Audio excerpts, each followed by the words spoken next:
Hey guys, it's Troy, and I'm here to talk about a pen in a brand that you may have seen before, probably very familiar with, maybe even own. All of these are the same brand. These are all Conklin, including this one, which, quite honestly, it's a pleasure to write with. It is one of the original Conklins. It's vintage with the crescent filler. Yeah, I'm missing a ring. I'm trying to find a proper ring to fit this particular one. But great writer, so Conklin has a great legacy. Well, modern time pens by Conklin. I've had some love-hate relationships going on with my Conklin pens. For instance, this one, the All-American Old Glory. Gorgeous pen, really like it, like the color scheme. But it wrote horribly. I did a video on that in a rant about the nibs. Jaffa Brands owns both Monteverde and Conklin.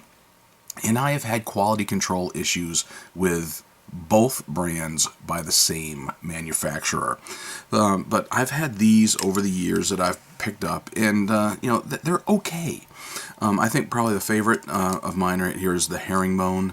That so far has been my favorite of the Conklins, the modern Conklins. I've got these are okay pens. They're not great pens. Nothing impressive, and I wish this one wrote great. It writes better now that I did a lot of nib work on it, but the problem was the nib. I've been having a lot of issues both on Monteverde and modern Conklins for the nib. Nowhere near the quality of nib that Conklin was putting out in the 1920s. So, when I saw another Conklin that was out, I figured, let's go ahead and give it a try. The Coronet. There's it right there, the Coronet. This is a pen I really had not even heard of until I saw that it was on sale at a major pen retailer here in the United States. And a $50 Conklin pen marked down to $30 on sale. I figured, well, I had heard that Conklin has improved and has changed the manufacturer of their nibs.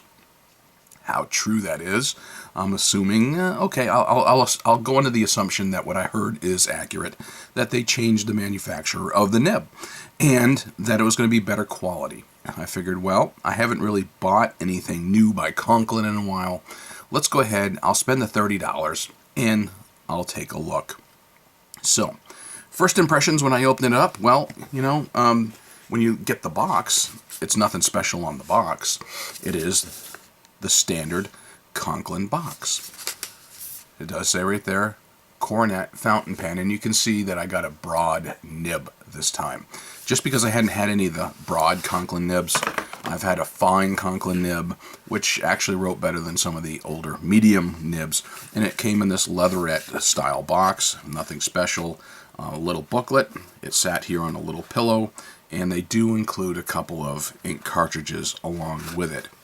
Now, one thing I will say about Conklin that I do like, and Monteverde for that matter, is they tend to include converters with all of their pens as it should be.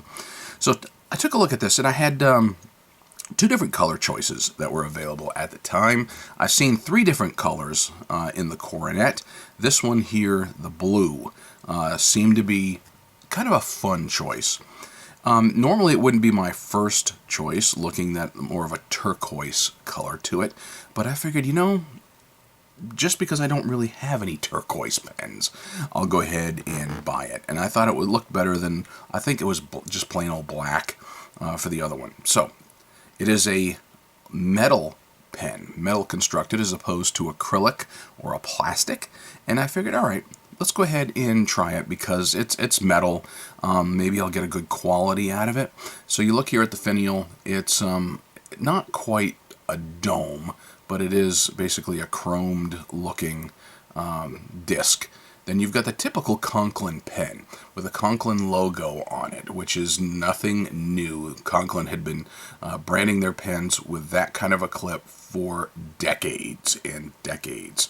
So, it is a slip top pen, and it comes down when you look at it nicely, slightly tapered, and then you've got just a kind of a flat bottom there. Now, it's got a fairly long tapered metal smooth metal section. That turns some people off. As a matter of fact, when I had shared this particular pen on Instagram, somebody had commented about that.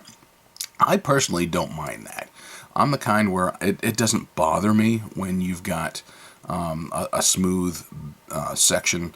It bothers a lot of people, but just not me. So taking a look at that nib, you've got a Conklin branded nib with what I call the smile, the Conklin smile on that nib, and it does say right on it that it's a broad nib. Typical plastic feed, all friction fit into that section. You unscrew it and you've got metal on metal. There you go. Like I said, it is a push top and you get a very nice little snap when you go ahead and put that back together.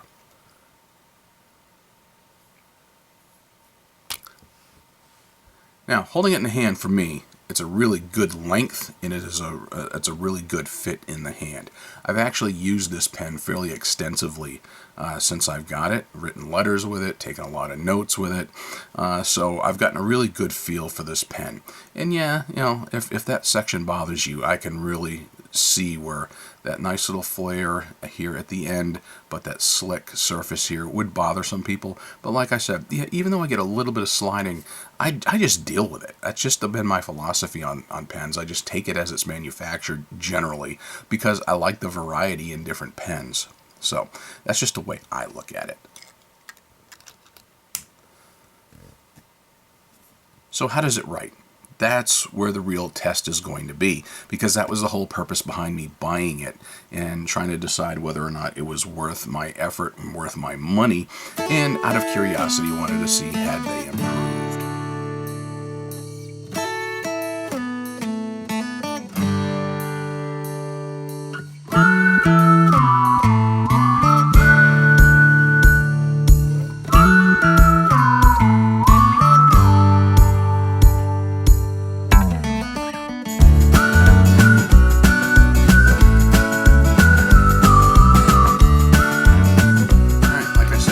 Test will be to see how it performs, because quite honestly, if a pen is horrible to write with, I don't want to pick it up and use it.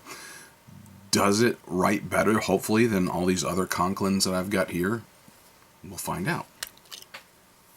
You go to use it, you can post it. It posts nicely, deeply, securely, and it does throw off the balance of that pen somewhat in the back.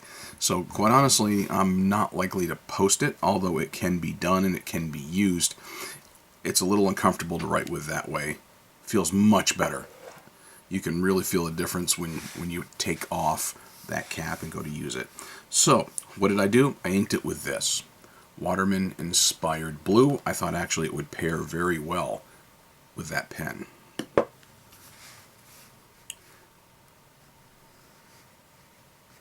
Conklin Coronet. You know that old commercial, extra value is what you get when you buy Coronet. Extra value is what you get when you buy Coronet. For my big family, I buy Coronet paper products. We're finding out whether or not that is true. So I got a broad nib. I will tell you this. Yes, you do get better value with the Coronet. This pen, I'll give Conklin, I'll give Jaffa Brands the credit on this, and maybe it may be partly because I've got a broad nib as opposed to a medium or a fine, or maybe it's because they have improved, knowing that they had quality control issues. So far, the Coronet has been great. It has been a huge improvement over any of the other Conklins that I own, or Monteverdes that I own and have fought with for several years now. Like I said, I put into this a Waterman Inspired Blue. I think that pen really pairs well with that ink.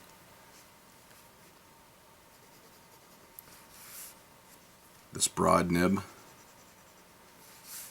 definitely lays down a good amount of ink.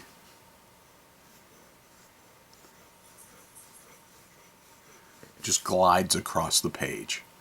That is what I want to see in a pen. That kind of performance is what I like. Usually I can get that out of a medium nib. Was feeling adventurous, wanted to try a broad to see if it would be any different. It's definitely on the medium side of broad compared to some of the broad nibs that I've used in the past, but it actually is a pleasure to write with, which I was glad to be able to say about the brand, because I'm so not used to being able to say that.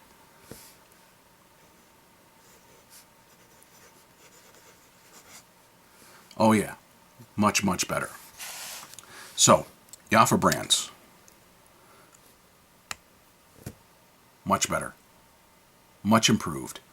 And for $30, quite honestly, it is a better value than any of the other Conklins. I love the Conklin All-American. The Conklin All-American is a brand that goes way, way back to Conklin's early days, and the modern incarnation was a beautiful looking pen. Just some of your older models sucked when it came to the nibs. Some of the others, like that, not real happy with its performance, although it's a gorgeous looking pen. I think the Durograph going off the top of my head. But Conklin, having been around, established 1898. A good, venerable, old brand. Fairly disappointed with its performance in the modern incarnation over past several years, but when you make some changes, when you know you got problems, you make a few changes, you improve, then you just may win back some loyalty, and I may actually buy more Conklin pens in the future, because this one here, a $50 pen I found on sale for $30, was curious, decided I'd give it a shot, give you another chance to prove your worth and your value, and you did it. I do like the color, the sparkliness, that metallic blue. I like the color. I like the feel. I like the construction. I like the lacquered metal. Not that I have a problem with acrylics, but I did like that this was a lacquered metal pen, and it actually performs well, and for me, was worth the money.